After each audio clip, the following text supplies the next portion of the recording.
example. I love it. Ugh, got over 100 people. And I'm just want to welcome everybody here. Good morning, afternoon, evening, wherever you're joining from around the world. I'm really thrilled to be able to sort of host this special WEAll Talk with two of my personal heroes, Pedro Tarak and Stewart Wallace. It's been a dream of mine for quite some time to have Stewart and Pedro host a men's circle, as I've often sort of described them as embodiments of the anti-patriarchy, in the sense that they, despite being incredibly impressive and accomplished men, engage in this work with so much empathy and humility and open-mindedness, and felt that they might be able to help other people, particularly men in our movement, to recognize that you don't really need to be a very competitive, egocentric kind of asshole in order to be successful. But I'm actually really glad that we ended up this being like a WEAll Talk that's open to everyone, because the patriarchy influences all of us, regardless of our gender identities, and manifests in so many ways, seen and unseen, not only in our movement, but particularly in the world today. And so my personal passion for economics actually emerged because I've always been a feminist. And when I learned about this assumption in Econ 101 about us all being rational, self-interested utility maximizers, I was like, huh, that seems really gendered. As in the traditional gender dichotomy, the masculine characteristics of independence, selfishness, competitiveness, rationality are counterbalanced by the feminine of interdependence, cooperation, compassion, and empathy. And now, of course, all of us embody a mix of all of these characteristics, as does our world, and necessarily so, otherwise it would implode. But the thing about economics is that it only emphasizes one side of that coin, because this was really the revolutionary insight of classical economists, that it's through our selfish instincts that we're able to generate the profits that can be reinvested into an expansion of production, thus stimulating economic growth. And in this way, the sort of cardinal sin of greed was transformed into an emancipating force for humanity, and the feminine was erased from our dominant economic paradigm. So with economic growth as our North Star, we ended up building systems that really encourage and reward very selfish behavior, which is why studies have found a concerning number of CEOs exhibit psychopathic traits, because they are the perfect economic man, devoid of compassion, empathy, and consideration of others. And at least in my country, we've now elevated these types of people to the highest levels of power, because economics perpetuates this narrative that taking as much as we can for ourselves will somehow leave everyone better off. Now, obviously, it's not working out that way because our planet is on fire and billionaires are becoming our overlords. But this system of relentless self-interest is also just making us miserable at a personal level, with loneliness and depression sweeping the globe. And so these are just some of the reasons why I joined the Wellbeing Economy Movement, as I believe that when we start to evaluate progress by our level of collective well-being rather than our level of economic growth, we'll be able to see the value of a much wider range of motivations, behaviors, characteristics, and begin to create more balanced systems that can heal our planet and ourselves. And I would often speak or describe the Wellbeing Economy Movement as part of this broader feminine paradigm shift, where we're moving from very linear, siloed, hierarchical ways of thinking and organizing processes towards more holistic, systemic, and compassionate forms. And I'm really lucky because I saw this growing recognition of how economic systems were perpetuating patriarchal, racist, colonial power dynamics, and a call for greater diversity and representation. And particularly after COVID, I was amazed to see how rapidly our movement seemed to be growing, with more and more people calling for the redesign of our economies so that they prioritize the health and well-being of people and nature rather than profit and wealth. And so I will be honest in saying that I personally benefited a lot from this shift as a woman of color who was invited into a lot of spaces and discussions about the economy that had previously been reserved for old white dudes. But I underestimated the crisis of masculinity that was being generated by these shifts and the violent ways that it would manifest, at least in my country, and I think in the world now. So I read about the rising deaths of despair amongst men. I saw the growing interest in figures like Jordan Peterson. I'd hear men that I grew up with talk about their support of Trump because we need a strong leader to make America great again. But I didn't really fully understand its significance. I think that in response to these paradigm shifts, the patriarchy is reasserting its power through narratives of exclusion, oppression, and dominion of the other, and really trying to secure political and economic systems that respond to the needs and interests of a very few powerful men. And so I will be honest in saying that I've been freaking out the last couple months. I've always been an optimist, but all roads seem to be leading to World War III. And that is truly the worst thing that I can possibly imagine for our people and our planet. And so I sent an email a couple weeks back about this UN post-growth poverty alleviation roadmap.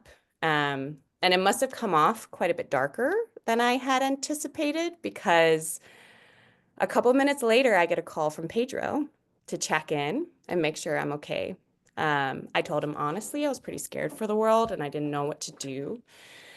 And he said, in the West, we're so obsessed with the mind. We grasp for understanding and control, but we need to trust our bodies and go where the energy is. And to make sure that I'm surrounding myself with good friends, good community, and good vibes. He then went on to tell me about this exciting new initiative he launched called the Regional Impact Trade Alliance, or RITA, which would provide commercial advantages to cities and regions that were committed to higher social and ecological standards through preferential sort of trade and investment sort of agreements, which would not only halt this race to the bottom, but could be a potential life raft for all of us to escape this escalating trade war. And thus, a little hope was regained. And this is just one of the many reasons why Pedro is an absolute legend. Because despite only having met me in person once, he sensed from an email my pain and took the time out of his busy day to check in on me. He is not only a visionary and a leading expert on ethical business and trade reform, but he lights up every room he walks into with a big smile and a really open heart. It's thanks to Pedro, actually, that WEAll's founding principle was togetherness over agreement, as the vision of the organization was to bring together a wide range of academics, businesses, governments, and organizations that were committed to economic systems change. And now I don't know if you've spent much time in the economic systems change space, but there are a lot of big personalities and a lot of big egos. We've got some incredibly brilliant thinkers, but many people are very attached to their particular framing or theory of change. And we tend to spend a lot of time criticizing each other or differentiating ourselves from one another and each other's approaches. But there was this moment after the financial crisis where a group of leaders saw this opportunity for impact and recognizes the need for greater connection and coordination, and so embrace the principle of togetherness over agreement. And the question was, who could possibly hold such a motley crew together? They agreed there was only one person for the job, Stewart Wallace. So Stewart was chosen because he not only had the right relationships and experiences, having led the New Economics Foundation and Oxfam, but he's genuinely one of the nicest people you will ever meet in this world. Stewart was thus brought out of retirement to become the chair of WEAll, which pretty much means that he's been working full-time as a WEAll team member, just without pay, for the last 7 years. And despite Stewart being truly one of the most impressive people I've ever met, in the 5 years I've worked with him, I've never seen him pull rank. He's the first person to say he might be wrong and will always listen and empower others in spaces to speak their truth. He has so much empathy that when someone in our team is upset or crying, you'll often find a tear mirrored in his eye. He really walks the talk of equality, always using whatever power or privilege he has to support and empower others. And so it is for this reason, and many others, that I have described Stewart and Pedro as representative of the anti-patriarchy, Although my team felt that anti was a little negative, so let's say evolved beyond the patriarchy, and why in this moment of crisis, I wanted to create a space for them to share their wisdom, insights, and experience, because I know I need it, and so figured you might all as well. So my hope is that this will feel less like a talk or a panel and more like a conversation between friends for about 30 minutes. And then we'll open it up to all of you to join into this conversation and to share your reflections, questions you're holding, or experiences related to the topic. So without further ado, I'd love to hand it over to Pedro and Stewart to share a bit about their journeys and how they have become the remarkable men they are today. Stewart. Oh, Amanda, you've embarrassed me thoroughly and and slightly silenced me because, I'm like anybody else, a flawed human being who tries to do my best to do something in this world. And talking a little bit about personal journey, I come to this route quite a hard way. I started off very conventionally.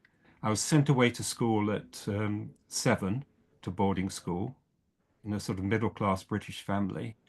And I remember sitting on a radiator and crying for about 3 weeks every night. Nobody took any notice.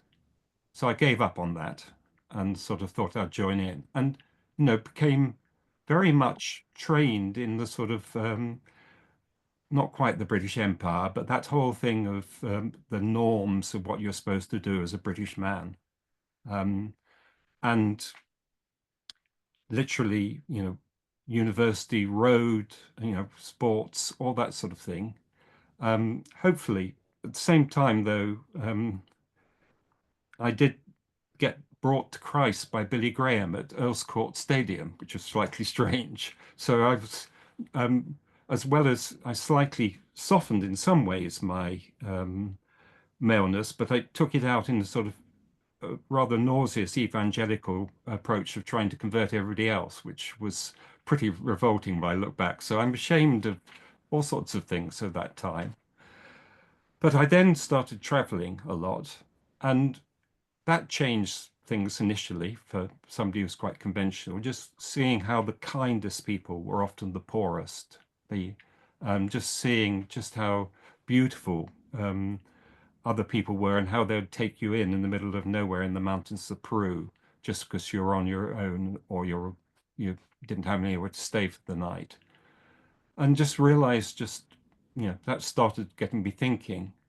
And that took me through economics to think I'd work in development, but my first view of working in development was working for the World Bank. So, I started off pretty badly even there with uh, my initial work with a mining company and then with the World Bank. Not quite the sort of career path you'd expect. But probably the thing that changed me most, as well as seeing certain things from my World Bank days as well, and just asking lots and lots of questions, was suddenly out of the blue, my first wife got a diagnosis that she had 9 months to live.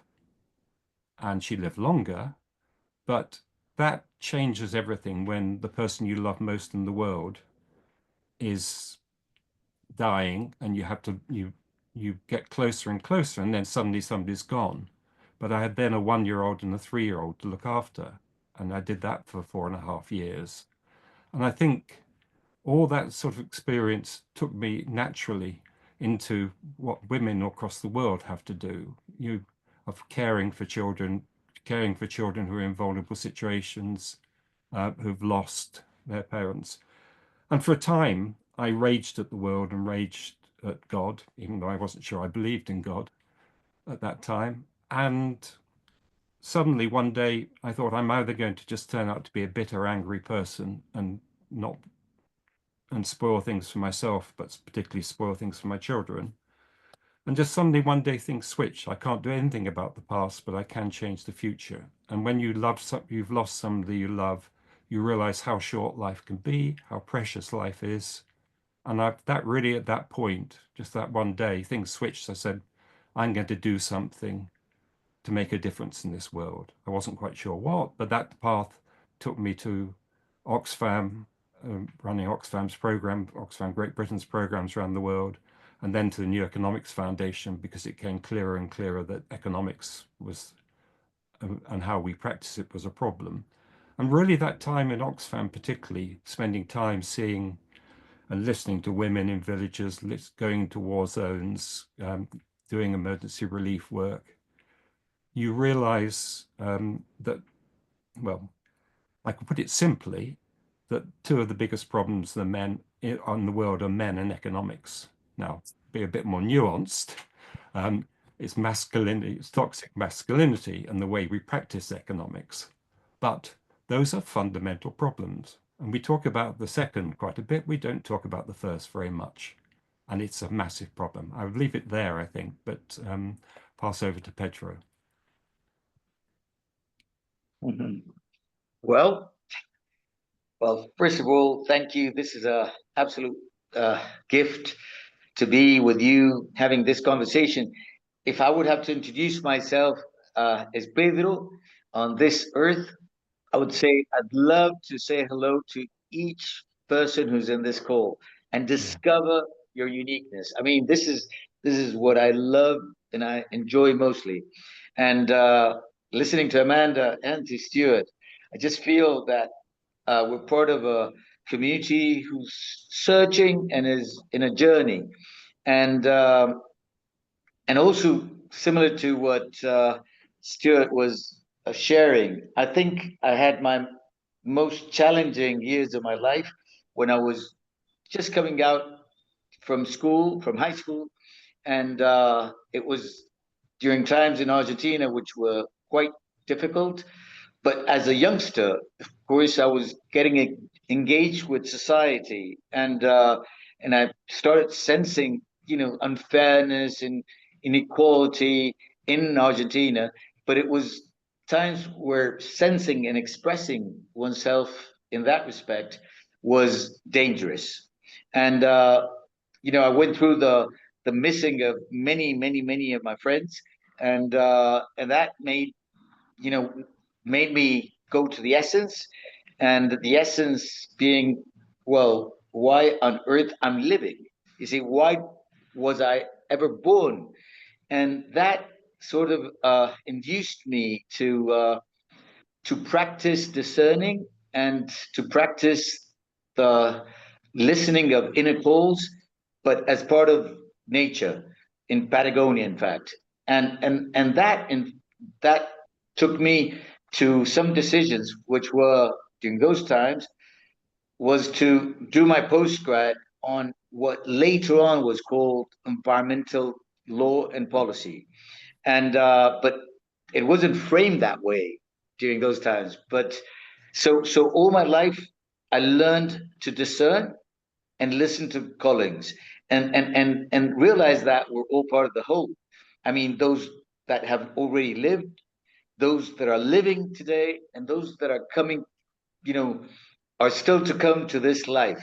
And I feel that we're part of a unit, and that's the way I basically developed my psyche since I was very young. So just to make it short, in terms of a professional career, I focused on creating organizations on environmental policy and law in Latin America. I always felt myself as global. I don't mean the globalism that we don't like, but I was born on this earth, on this globe. That's for sure in my case. And I always felt that regardless where we are, we can be participants of the co-creation of shared futures as part of the same globe. And in that respect, I've been always a global person, but finding the opportunities wherever I have the best possibilities of doing stuff, in creating organizations for leadership. And together with the founder of Avina, we started the Avina Foundation in Latin America. Then once I realized what the planetary ecosystem boundaries meant, I realized that my logic of supporting NGOs or civil society, and then seeing how their solutions would scale through politics, would fail if we continued with this kind of of political decision making, and to lobby and to ask for favors to implement whatever proposals civil society had. So that's when my search started to look into the DNA of economic organizations, e.g., business investment, and also the economic organizations in government, in academia, wherever you would find them. And that's where I started the thinking and the practice of proposing a new DNA for business, investment, and governments. And of course, always thinking in terms of how to evolve our economic systems, be them the capitalist system or the socialist system, but the DNA. And that's where we started with other friends. Everything that I'd done in my life, it's always with others. So with 3 other South American friends, we started Sistema B, System B, and to build ecosystems with all kinds of participants in the evolution of the economic system, in business and governments, academia, civil society, you just name it. And today, as Amanda was sharing, I'm very much focused on and I'm with lots of optimism on regions. We're more than, we just have 197 nation states. We have hundreds of thousands of subnational possibilities, and that's where we can build trust between people, cultures, and we can also accelerate the attainment of our shared goals. Call them Agenda 2030, call them the SDGs, call them the Paris Agreement, or whichever. But we need it because we belong to the same whole, the whole reality. So I'll leave it there. I love that. So, like, my question is, I mean, you both come at this work with a lot of empathy, and I think that it was really interesting. Recently, Elon Musk was on this Joe Rogan podcast, and he said that, like, he thought that empathy was the greatest weakness of Western civilization, and there is a lot of this, like the idea of being the head of a business or an organization, or, to be masculinity as sort of like power, command, control, self-promotion, these things. How have you managed, I guess, to maintain, or what have illustrated for you the success of taking a more collaborative, empathetic approach? And when have you also honestly felt challenged in terms of that? Wow. Good. Yeah, okay. But well, it's been very interesting. The New Economics Foundation, we looked at how systems changed because we had a theory of change. New Economics Foundation, for those of you who don't know, is a UK-based think tank that's probably the leading think tank, certainly in the UK, on environmental, economic and social justice and how they all interlink and changing the economic system. And as a think tank, we've been very successful at getting policies changed and affecting governments and things like that and creating exemplars. But we haven't been successful at bringing about a change in the economic system. Plainly, we'd work with Occupy, and we did quite a lot of work on why that was happening. And one of the things that really came out was that lots of people on the progressive side of economics, in whatever form you describe it, were doing lots of really good things. They were doing policy work, they were doing lobbying, they were campaigning, they were providing exemplars, but they were all doing it in their separate little worlds. They weren't working radically together. And they weren't therefore creating a powerful voice that's saying to politicians, to families, to leaders everywhere, we want these things to be different. And when you look at system change, whether it's anti-slavery or whether it's the Me Too movement, the civil rights movement, even the Keynesians and the neoliberals, the 2 critical dimensions on top of all the normal stuff of campaigning, lobbying, policy work, papers, etc., they're all necessary but not sufficient. When you look at that, what's absolutely critical to change a system is radical collaboration to create new power. Now, the neoliberals did it, unfortunately, through a elite strategy and a lot of money. If we're going to be successful, it won't be through an elite strategy, it'll be through millions of hearts, hands, and heads and souls working together. It's going to create new power and creating new stories about who we really are as humans and how we want to live together. Now, given that, it's the absolute fundamental is radical collaboration. And we tried that at the New Economics Foundation, and it didn't really work. And I realized subsequently it didn't work because we were doing it, we were just saying this needs to happen. And this needs to happen doesn't make something happen.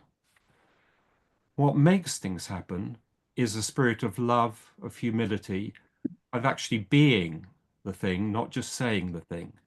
And what we've tried to, and we fail lots of times, I know, in WEAll, what we've tried to do is take that spirit of love, I would call it, love and collaboration, and approach the whole project like that, of care, of love, of forming bonds, of wanting to know how people are, of being yourself, not talking, not saying the words, but doing the words.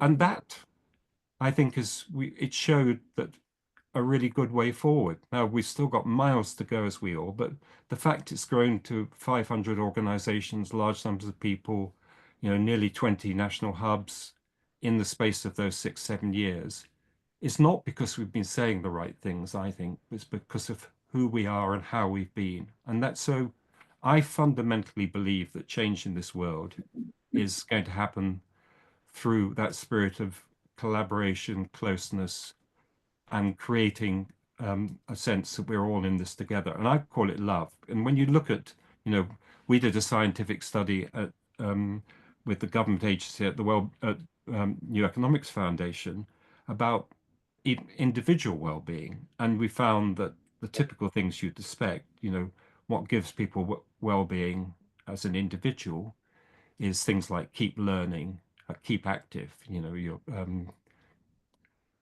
less keep learning, keep active, connect about your friendships, your closeness, etc. But ones you don't expect, take notice. Are you really actually just buried in your machine or your thoughts, or are you actually looking at the world and seeing what's happening there and learning and living? And lastly of all, by far the most powerful, is give.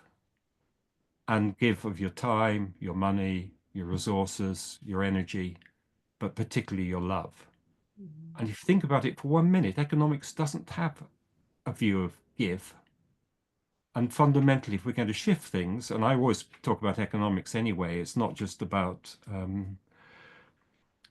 the economic system. It comes from the Greek oikos nomos, which is the management of the household. And it fundamentally is about how we manage this household we've got on Earth. It's about our good planet and ourselves.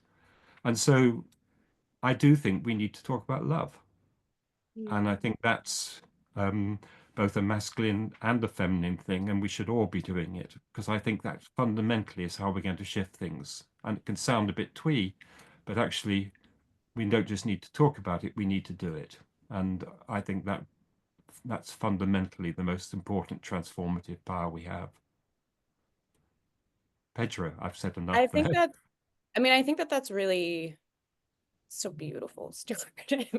But like in this moment, like maybe Pedro, either of you, like in a moment of a lot of fear and a lot of like instability, precarity, a lot of people are, instead of looking towards collaboration or giving, are really worried about like, okay, well, I just need to make sure that my organization is okay, right? Like financially, or like we got to take care of our people or my family or my place, right? And there's a lot of an inward like sort of orientation response to the current situation. So do you have any, I don't know, experience or advice on how to navigate these times in a way that does really like center that love and really build that radical collaboration that you envision?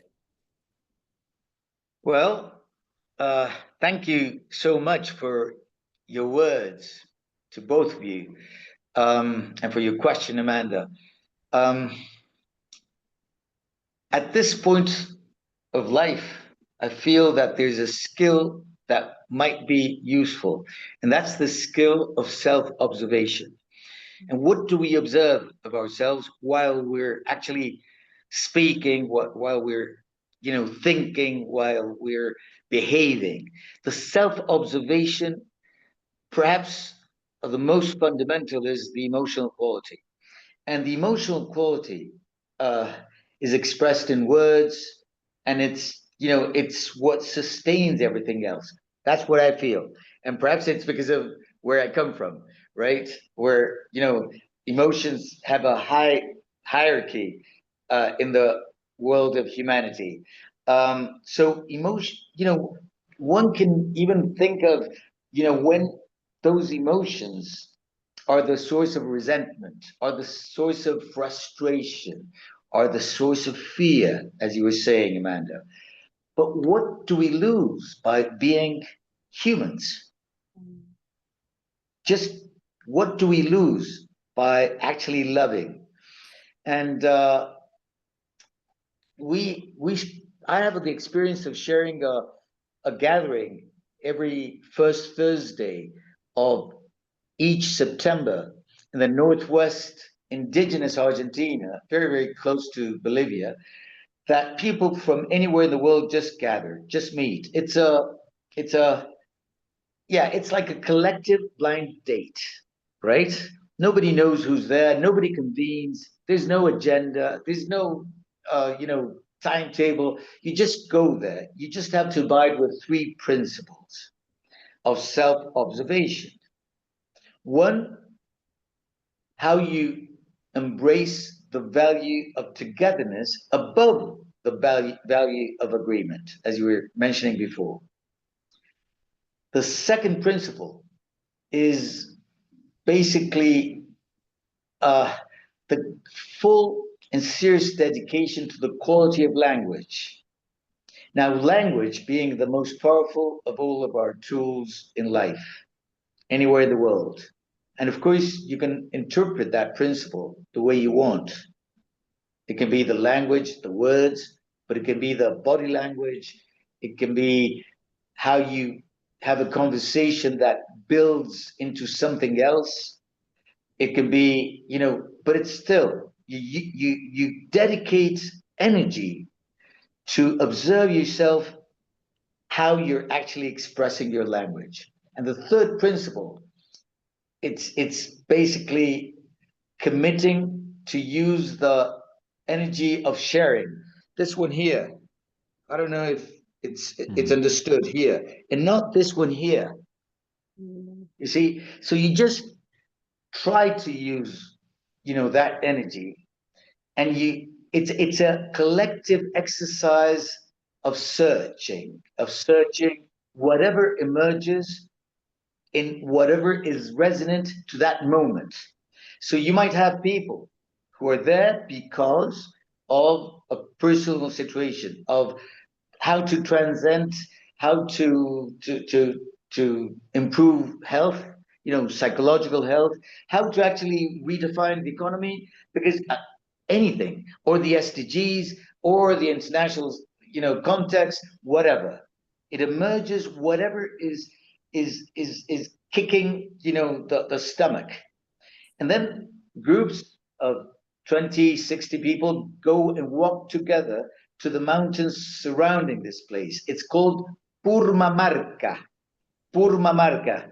And anyone on this world is invited, because nobody invites formally. There's no organization that does anything. You see, you just show up, and it works amazingly, I don't know, harmoniously, and everything is just what it has to be. There are no conflicts, because the principles are there. You see, these are like, I don't know if one could compare them, but these emerged as principles. Nobody actually thought of them before. They just emerged as part of conversations. So this has had a very powerful impact on the participants. in the way we do stuff, you see. And so I'm not sure if this is something more feminine or more earthly. They emerged from the earth, and they do reflect the four dimensions of what it means to be as an individual. The me, which is complemented by the me, we, which is complemented and expanded to the me, earth, and of course, the me, cosmos. Because those four dimensions of the me are the ones that make us healthy as individuals and as collective human beings. So, and it makes us healthy because once you expand the me, the energy flows from one to the other all the time. And so empathy is perhaps one expression of that flow of energy from one me all the way through to the different me's. So I'm not sure if I'm using the right words in English, but this is, developing the language that expresses the experience. Yeah. No, that's really And Amanda, beautiful. Yeah, it is. go ahead. Thank you, Pedro, because I think you're rightly bringing in that whole issue of the personal and the collective and the connection and the spiritual, in effect. I think, Amanda, just to say, I think when I talk about love, it's much more about what one does, not what one says as well. And I think, for example, when we're talking about the economy, if we can't speak in the well-being economy about the situation that people who are really struggling to get by, who don't have enough to live on, or are in fear of whatever it might be, we've got to be able to speak to them and very practically address their questions. Because, for some people, it's not even possible to think about the wider connections with the natural world if they're in such a struggle. That's people need to feel things are fair, that they have a say, that they are of some value first. And we've developed an economic system that fundamentally has made huge numbers of people feel they're of no value. And that system is that in then allows the populists and the Trumps of this world to get in because they falsely say we've got your back, which they haven't, of course. So the thing is, we've got to realize that both the economic system and the problems of masculinity are so totally intertwined, the process on which they're developed. And they're used, and we have to talk about power, they're used by people in power to maintain that power. And so we have to talk about how we collectively and lovingly counter some of that power. Because to get that, and it's that doing things together is our hope as things seem to unravel. And I think we'll see more and more of that. And that's, I hope, we all embodies, but I think lots of other, what Pedro is describing embodies as well. That's how we've got to operate. We've got to, in effect, do similar things that we're doing in the economic sphere in WEAll. That's got to be happening in all the other domains of life. And the climate is actually starting to really operate together and say, we may not agree about the how to do something, but we agree about the goal, the values. And people right across the globe, you ask them, you go to any village in any country, most people want the same thing. You hear the same words or different ways of putting those words in different cultures, different communities. It's clear what people want. We've got to make sure we all work together enough and across all these different parts of society to create enough of a new power movement to change things. And that power won't be masculine power. It would be much more, not toxic masculine power. It would be much more true feminine power with a bit of masculinity thrown in, or good masculinity, because there is good masculinity as well as toxic. Thank you. So I want to bring in other folks now to sort of share, but I really want to thank you both, Stewart and Pedro, for those reflections. I think this idea of sort of witnessing your own emotional, like where is it coming from, right? Is quite powerful. I think a lot about that Paulo Freire quote that what is it? The greatest humanistic task is to liberate, for the oppressed to be liberated and for their oppressors as well, you know? And I think about this a lot because of the fear that seems to come from feminism by men is the idea that they will be oppressed in the same way that they are currently oppressing others, right? And so, like, how do we really evolve our understandings of masculinity in a way that feels liberatory for everyone, you know, as opposed to a threat? And I think you're both really beautiful illustrations of that alternative future and world that we can work towards. So I want to like invite anybody if they want to share any of your thoughts, any questions, if you want to raise your hand. And Roger, I see your hand, but in the practice of, I have learned that if women are invited to speak and ask questions first, other women are more inclined to then speak. I will come to second. So if there are any others with thoughts, reflections, questions, it's time. Maria down there, I think. Yeah, Maria. Maria. Yeah, hello everybody. Wow, I just woke up and I have my coffee here and I'm so thankful for this conversation. I feel like my mind is buzzing the last I don't know, more than 2 months. It's like something is not working, right? And this morning I feel my heart is like it's taking a breath. So thank you for that. I'm new here, very new, and um, I heard, you know what, Pedro and Amanda and Stewart, what you're saying, and uh, it's I just feel that love, as Stuart said, right, the as a verb, as an action, is a kindness. So it's the way, it's our way to show love. It's kindness, because you can't show love because it's energy, right? So one of the major and one of the major principles is how to um, re re-educate ourselves to be kind people. And what Petra said, I'm just trying to wrap up because everything you guys said, I just totally agree. For example, the language you use, right, and the emotions you are creating and you are sharing with the world, they have to do also with the way you observe yourself and the world. So it's all one thing. It's all a holistic thing for me. And because language and emotions and feelings and senses are our way to communicate with people, with the world.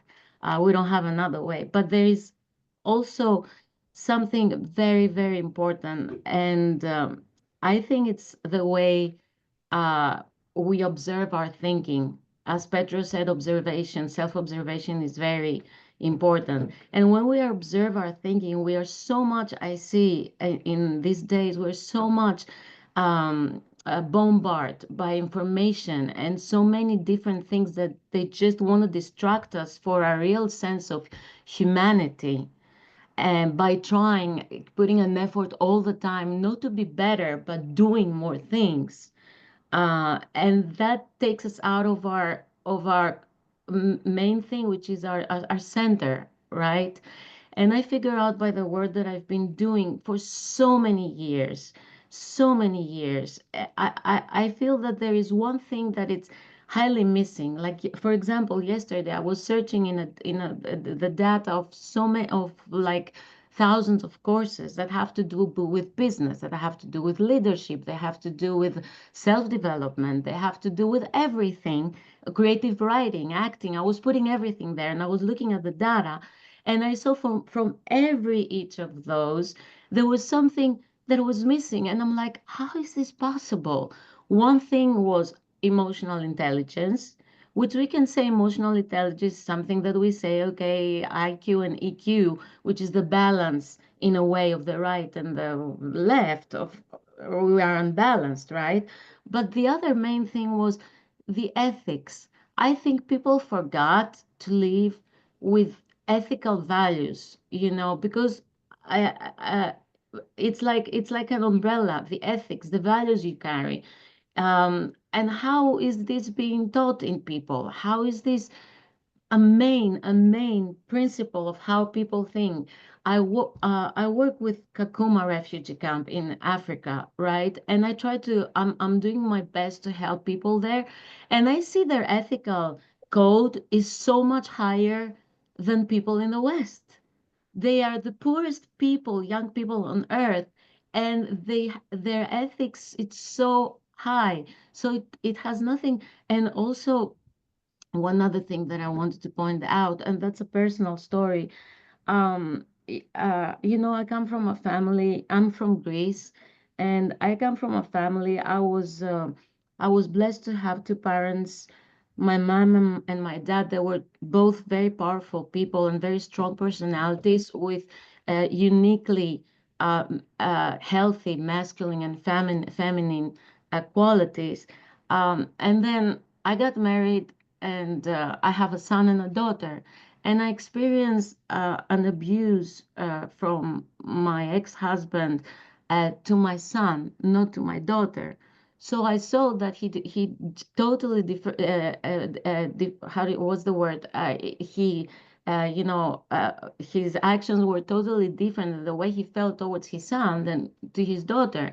And I was thinking, men usually want boys. Now he has a boy and he has a girl, but the way he treats the boy, it's like he's abusing the boy so much, and that's what the reason I divorced, because of the abuse in the son. And then I see my son, he's struggling because he doesn't have a father, or he has an abusive father, and that made me be a father, and I don't want to be a father. I have a very strong masculine healthy side. I'm very strong, which is extremely tiring, but I don't want to be a father. So that I was thinking about that, how can people realize um, that as a base, we're first human before being a woman or a man. We're first human before we are our identity. And we're first human before we are any other role we're portraying in society. Yeah. Um, Thank and yeah, these are some thoughts I'm sharing. I'm on the work on doing these things. I'm completely dedicated and creating the paths with the expertise knowledge, but first of all with the love. As dear Stewart said, I have in my heart for everything and everyone, and you I'm so willing much, to Maria. I'm willing to share that. I'm here. I'm just saying that. No, Thank you thank for you the so opportunity. much. I really appreciate it. I'm sorry to cut you off. I'm just conscious we only have 10 more minutes, so I want to make sure we can hear from everyone. But thank you really for sharing that and for illustrating that vulnerability and love. I think my dad also was much harder on my brother than he was on us, and I think this is a lot of ways that also this masculinity, toxic masculinity, sort of is reinforced in our society. So I really appreciate you sharing that. So I'm conscious we have 10 minutes, so I want to get to as many people as possible. I'm going to start with Roger because he's been patiently waiting. But I also want to acknowledge in the chat, I think, a really nice question that I will ask to both Stuart and Pedro at the end. So Roger, do you want to, share? Thank you. I will keep this short. This has been so beautiful. I just really appreciate all the words. But I just wanted to bring in something that I'm finding very meaningful, and that is the work of Rion Eisler in the domination partnership spectrum. Yeah. And partnership really is very, very powerful. And I think that the answer to all the gender discussion is partnership. It's not that we want women to become dominators, and it's to teach the men to be in partnership, and partnership with nature, and partnership with in our families. And Rion talks a lot about what happens in the first 5 years in families and how things are imprinted and trauma and all that. So just want to raise, I'm working with Rion now, and there's a big summit planned for late October that I hope you'll be hearing about, and we hope to maybe get the WEAll Alliance involved in that or sponsoring that. But I'm just a big fan of partnerships, very much related to love as well, I think. So I'll just leave it at that, and thank you. Oh, thank you so much, Roger. If people haven't checked out Rand's work, she's brilliant, and love to collaborate on whatever you're scheming up. So please, yeah, reach out anytime. All right, I was not paying attention to the sequence that people were raising their hands, but I'm going to start with Susanna. Or Susan. Sorry, Susan. Okay, sorry. Hang on a minute. I'm not sure my camera's working. Yeah. Hi. This has been one of the most extraordinary revelations. Stewart, listening to what you say has been very encouraging. Let's put it that way. We talk about language. I gave a talk a couple of years ago about the power of language as a driver of change, because how we frame things, the languages that we not only use, but there are different types of language. There are a variety of different languages, but how we frame things, the narratives that we create and pass on are incredibly important. Sorry, Pedro, I think you were talking about language specifically, but how we frame things is very, very important. I'm trying, based in the UK and Germany, I'm trying to create a platform where we can take think tanks to do tanks. And it's a very complex situation, and it is drawn from my background as a conference curator. And if you're interested in finding out more about it, I would very much like to get in contact with anybody who wants to talk to me about it. I'm trying to set this up right now, and my conference speakers, the speakers that I have curated and or spoken to generally, all say, you know, when the conference is over, what happens? It doesn't matter what the conference is. It can be farming, it can be pharmaceuticals, it can be sustainability, whatever. What happens is the conference disappears. The speakers all go home. They notch up that conference on their speaking belts, and nothing happens. Some people might stay in touch with each other on LinkedIn or wherever, but there is a lack of joining the dots. And you were talking about fragmentation, Stewart, that what I'm trying to do is to join the dots, to get people at various different levels from various different industries to collectively come together and to be given a challenge. And that challenge needs to come up with, or that group needs to come up with an answer to that challenge. And it has to be fairly granular, and it has to be able to be done.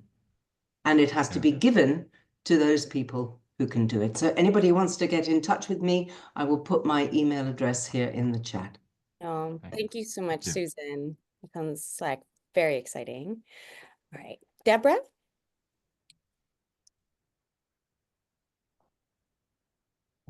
Very excited. I've been working on a book, and I wish to speak as a former investment banker that made a massive switch to becoming a leadership coach, helping leaders create healthy cultures. And to do the healthy culture piece, I focused on our money system. Our money system by design does not give any value to Mother Earth, Mother Nature, mothering, motherhood, or the feminine. No. So systems are bigger than individuals, and that's why we collectively, men and women, have become or have seen the shadow masculine rise, which brings out the shadow feminine, because it's in our system. So I'm so thrilled that this particular gathering is called Reimagining the Economic System, because that's an area where we need to begin to look at how the new money system as a design will bring in both the masculine and the feminine to honor.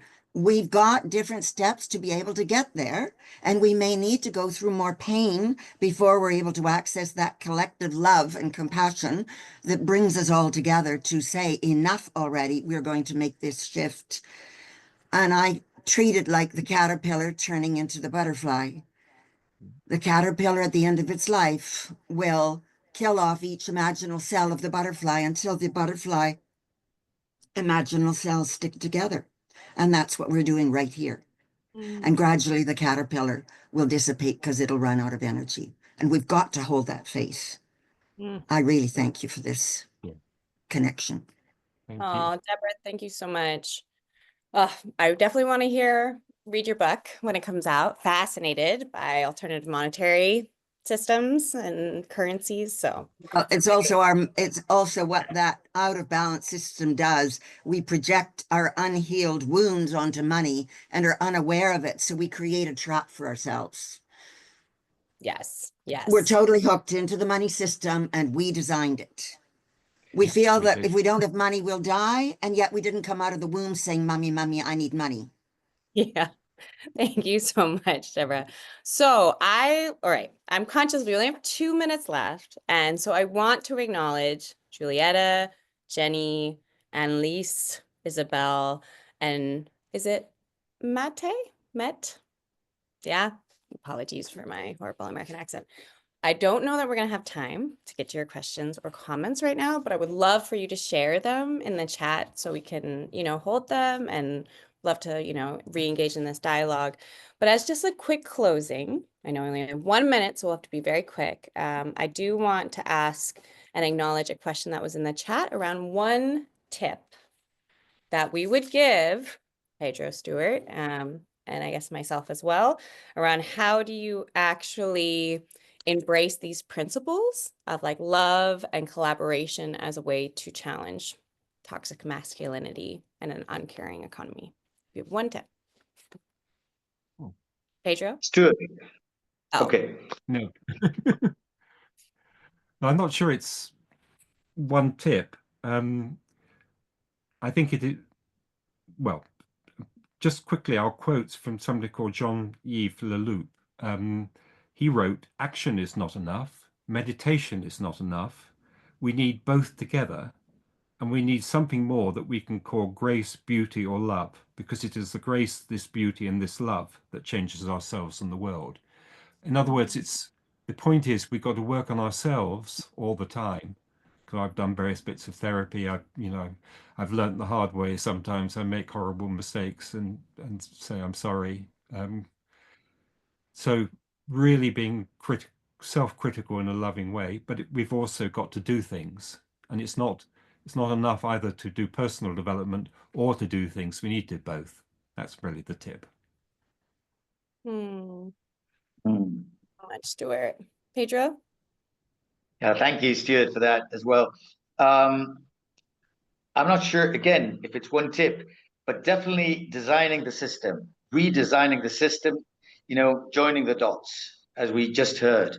And that's why I think that the most numerous of all human organizations, business, need to redefine what business means in terms of elevating its purpose for the common good and creating holistic value for all the stakeholders, not only for shareholders and not only maximizing, the shareholders' primacy. So that's just one example, but those same principles can be applied to government procurement or the way that you measure the economy from a just financial measurement to a holistic value creation economy, or the way you do the budgets, corporate budgets or public budgets or NGO budgets. How do we make them holistic and we actually embrace what we just said for the kind of balance that we're seeking for? So it's basically joining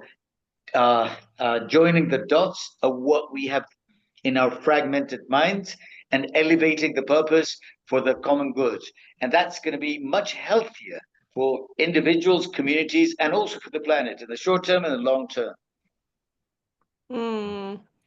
Yeah. Amazing. So I think it was Maria who asked that question in the chat. So, and I would have said something that is a mix between the two, right? Like that we need to be a lot harder on the system and a lot kinder to ourselves and others, softer on each other. And so I think that this is what we heard a bit from Stuart. We've got to do our own work and ultimately redefine value altogether in our economic system. One tip. So I want to thank you all so much for joining. Yeah. Thank you. Yes. And Hope. Amanda, thank you so much, because you've Well, been thank brilliant. You setting this up, and actually just really such a critical issue for us to talk about. And it feels like we're just beginning, but I want to thank you and thank everybody taking part in this. It's brilliant. Thank you all And so Pedro, much. of course. Pedro is amazing. Thank you, Pedro, for being Pedro. I'm also very grateful, and I wished I could say hello to each person who's here right now. I mean, and discover yourself, discover you, all of you. But I also am very thrilled with this conversation. Thank you very, very much, Stuart, Amanda, Anna, everybody who made this possible. Thank you. And Mathilde. Thank you, Mathilde. Thank you all. Have an amazing rest. Thank you. Thanks, everyone. Ciao. Next Bye bye. WEAll Talk. Thank you. Bye. Thank you. Bye-bye. Thank you. Bye-bye. Bye, folks. What's it?